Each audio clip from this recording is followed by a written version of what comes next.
Assalamualaikum warahmatullahi wabarakatuh, dengan gue Sandi Herawan. Dan kalau kalian nonton video gue sebelumnya, pasti kalian tahu gue punya drone FPV Sony F25 yang gue terbangin pakai GoPro buat dapat footage yang bagus, tapi terbangnya cuma 5 menit. Terus gue pengen terbang lebih lama, gue pakai kamera ini, yang kameranya gue ambil dari Runcam Split punya Mobula 6XD. Terbang bisa lebih lama, tapi gambarnya nggak bagus. Dan namanya manusia, nggak ada puasnya. Jadi gue beli lagi satu kamera yang kecil, ringan, supaya bisa terbang lebih lama, tapi dengan kualitas gambar yang bagus. Kameranya apa? Let's go. Ngopi dulu. Dan ini dia kameranya. Apakah kurang jelas kelihatan? Gua zoom ya. Oke. Jadi ini adalah kamera gua deketin. Jadi ini adalah kamera Hawkeye 4K TAM yang sudah support Gyro Flow. Ini kameranya gue beli dengan harga 900 ribuan. Dan untuk harga 900 ribuan ini kok packingnya begini banget ya, nggak niat ya. Mau gimana lagi cuy, harganya di bawah sejuta karena pesaingnya sendiri yang Runcam TAM Pro itu kalau nggak salah harganya 1,3 atau 1,4 deh. Jadi kalau kalian beli ini ya lumayan bisa mengirit uang 300 ribu, 400 ribu. Gue kritik dulu ini, sumpah packingnya nggak niat banget, biasa banget ya. Ya jadi di dalamnya ini ada manual book yang harus kalian baca, tapi gue lagi males baca. Terus ini ada apa ini? Stiker apa ini? Ini buat ditempelin ke vampir ya? Tuh langsung vampirnya diam. Gue nggak ngerti cuy bahasa Cina. Ya udahlah. Dan ini dia dalamnya nih. Di zoom lagi deh. Ya, dalamnya kayak gini. Sumpah ini packingnya nggak niat.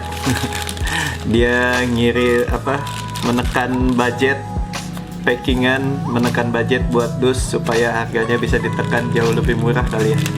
Dan oke, yang pertama di sini berudulin aja lah. Nah, yang pertama di sini dapat 3 buah kabel power. Nah, jadi ini kabel powernya ada yang buat 3S, ada yang buat 4S, dan ini ada yang buat ke 6S. Jadi ini kabel powernya nanti dicolok ke kameranya, dan ini dicolok ke balancer baterai ya. Kita taruh dulu. Terus ini ada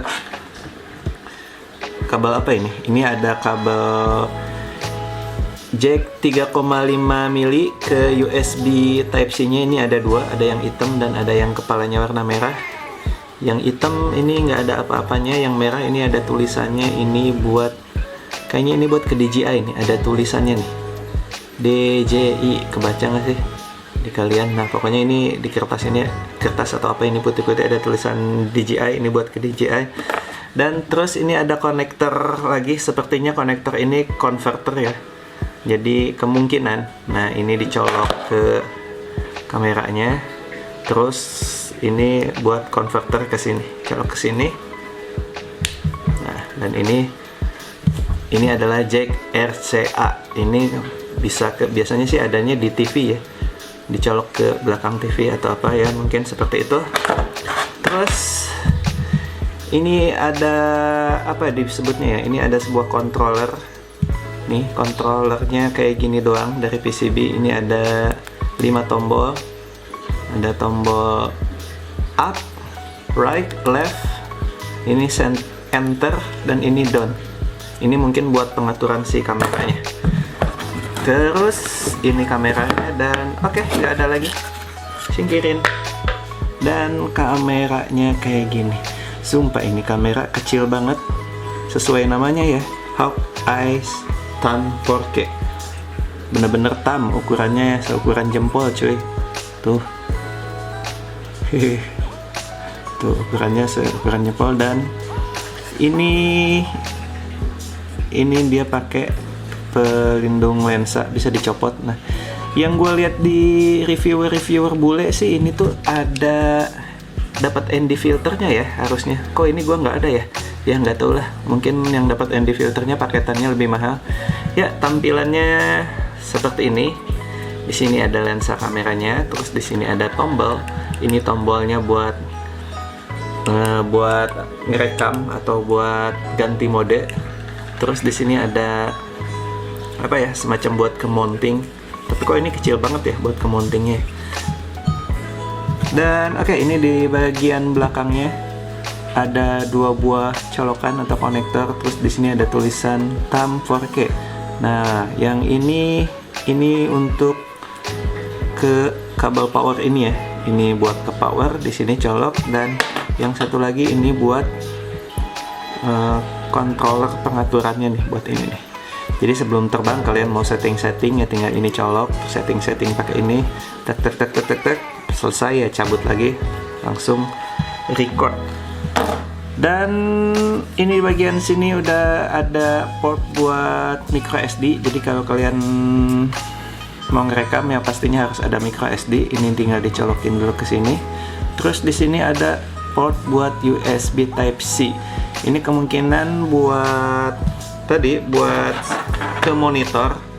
Nah, buat setting-setting nih kalian colok ini USB Type C nya ke sini. Ini tinggal dicolok ke monitor.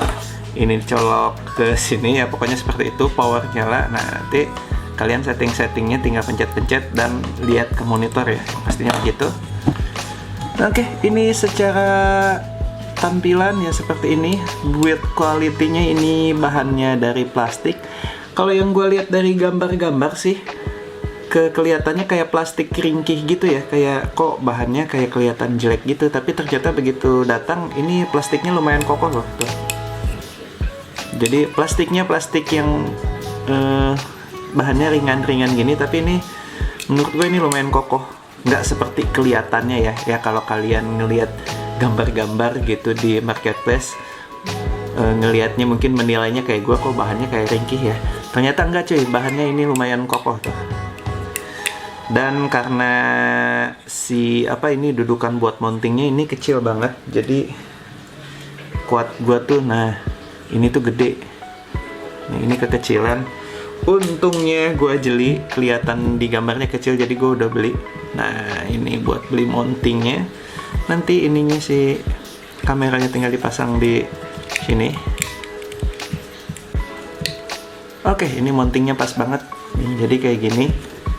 Nah, ini tinggal dipasang di sini, dikuat. Jadi kalau kalian mau bikin footage yang landscape, atau kalau kalian mau bikin footage yang posisinya portrait buat upload di TikTok, di reel IG, tinggal gini, taruh berdiri gini. Wih, mantap. Oh ya, ini mountingnya dijual terpisah ya. Kalian tinggal cari aja di marketplace. Dan oke, ini sudah nyala. Jadi gue baca dulu. Nah, sebelum kalian mulai nge-record atau ngerekam, nah, sebaiknya si micro SD-nya ini diformat dulu. Kalau buat ngeformat micro SD-nya sendiri, kalian harus pasang ini. Kalau ngeformat tanpa ini ya, kalau kalian mau ngeformat tanpa pakai monitor, nah ini nih, pasang ininya dulu. Tinggal dipencet tombol yang up. Ini yang up, dipencet, ditahan 5 kali. Nah, itu buat ngeformat si micro SD-nya. Kalau micro SD-nya sudah diformat, ini sudah siap buat nge-record. Nah, untuk nge-recordnya sendiri, ini tombol di depan ini tinggal dipencet 1 kali. Nah, kalau si lampu indikatornya ini sudah kelap-kelip, ini tandanya dia sudah nge-record. Dan untuk berhenti ngerekamnya atau stop recordnya, ya udah tinggal dipencet lagi ya. Nah, menurut manual booknya ini disaranin kalau lagi posisi nge-record, nih posisi nge-record gini, ya sebelum dicabut ini lebih baik di stop record dulu. Jangan langsung dicabut powernya, nanti kemungkinan file rekamannya bisa korup. Dan kemudian fungsi si tombol ini juga nggak cuma buat record, tapi bisa buat ganti mode. Dan kalau indikatornya ini kelihatan ya, lampu indikatornya ini berwarna merah. Kalau yang berwarna merah itu untuk menunjukkan format 2,5K dengan framenya 16:9 50 fps. Dan untuk gantinya ini tinggal ditahan aja, tekan tapi ditahan ya. Nah, ini ganti warnanya jadi warna biru. Kalau warna biru berarti kalian ngerekamnya di format 1080p 50 fps atau Full HD ya kalau 1080p. Dan ini ditekan lagi sekali lagi. Nah, lampunya ini warna merah plus biru atau kelihatannya ungu ya di sini ya. Nah, kalau warna seperti ini berarti kalian sedang menggunakan format 2,5K tapi framenya itu 4:3 50 fps ya. Jadi kalau yang tadi merah itu 2,5K, framenya tuh 16:9 yang lebar gitu framenya. Nah, kalau warna kayak gini masih di 2,5K 50 fps sama tapi framenya 4:3. Dan coba kita pencet, tahan sekali lagi. Dan oke, ini balik lagi ke merah, jadi cuman ada 3 mode itu tersebut. Oke, ini udah masuk menu setting. Sorry ya, agak aneh gini karena ini kabelnya pendek. Tadi gua coba pasang di Google, ternyata Google gua yang error. Ini gua tempel di TV, bisa. Dan oke, ini untuk tampilan settingannya seperti ini di layarnya. Ini gue pakai TV ya, jadi sorry kalau agak aneh nih, ada tangan gue nih di depan. Iya, ada tangan. Dan tampilan settingannya seperti ini. Ini resolusinya kita cek. Nah, resolusinya dia support berapa aja nih? Full HD 30 fps, Full HD 50 fps, terus 2,5K 30 fps, 2,5K 50 fps ya, kayak gitu nih. 2,5K 50 fps 4:3, 2,5K 30 fps. Banyak ya settingan resolusinya. Ada di 4K 30 fps dan ada di 4K 50 fps 4:3. Tapi untuk yang 4K 50 fps ini dia tidak ada gironya, jadi tidak support giro data. Jadi kalau kalian pengen tetap ngerekam 4K tapi pakai giro data, ya pakai yang 4K 30 fps gitu.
Oke, itu tadi hasil videonya ya, walaupun pastinya gue belum lihat hasil videonya kayak gimana karena ini syutingnya pasti sebelum gue nerbangin kuatnya ya.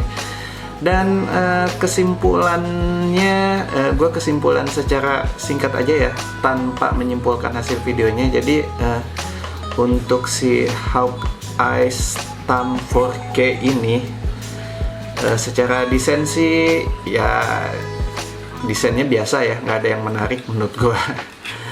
nggak keren-keren amat. Ini desainnya biasa aja. Terus ininya kekecilan, kemungkinan dia ngebikin ini desainnya buat mounting drone kecil ya.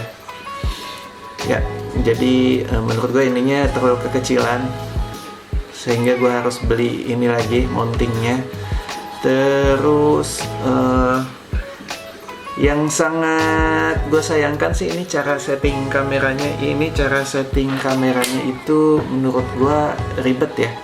Jadi ini si kameranya ini harus dicolok dulu ke monitor FPV atau ke Google atau ke TV tuh kayak tadi. Itu menurut gue ribet banget.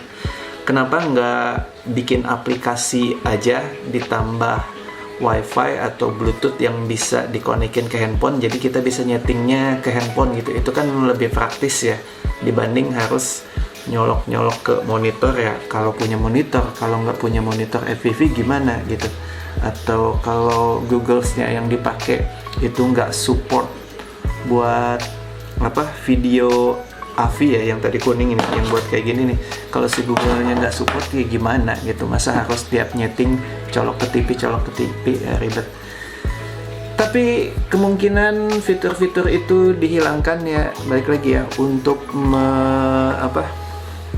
kemungkinan untuk mengurangi budget mereka dalam membuat ini supaya bisa dijual jauh lebih murah dibanding pesaingnya, yaitu si Rankentam Pro. Dan oke, mungkin sampai sini dulu aja videonya. Silahkan kalian komen aja hasil videonya kayak gimana, karena pas syuting ini otomatis gue belum lihat hasil videonya kayak gimana, tapi mungkin kalian nanti udah lihat, dan gue pun nanti bakal lihat pas ngedit videonya pastinya ya. Tapi pas ngomong sekarang nih di detik ini gue belum sama sekali belum lihat hasil videonya kayak gimana. Jadi silahkan komen aja menurut kalian gimana hasil videonya. Dan oh ya, ini harganya di bawah 1 juta ya, jadi cuman 900 ribuan ya, bisa lebih bisa kurang gitu tergantung sellernya. Pinter-pinter aja cari seller yang murah, tapi jujur ya hati-hati jangan kegiur murah juga. Dan oh ya, buat kalian yang udah pakai si kamera ini, mungkin ada saran ke gua, bang settingan yang enak tuh wedge balance-nya segini, ininya segini, ininya pakai ini. Silahkan komen aja, kasih saran ke gua settingan yang enak dan bagus itu kayak gimana. Dan oke, terima kasih yang suka videonya, silahkan di like dan jangan lupa di subscribe. Dan ya udah gitu aja, gua Sandi Herawan pamit, bye.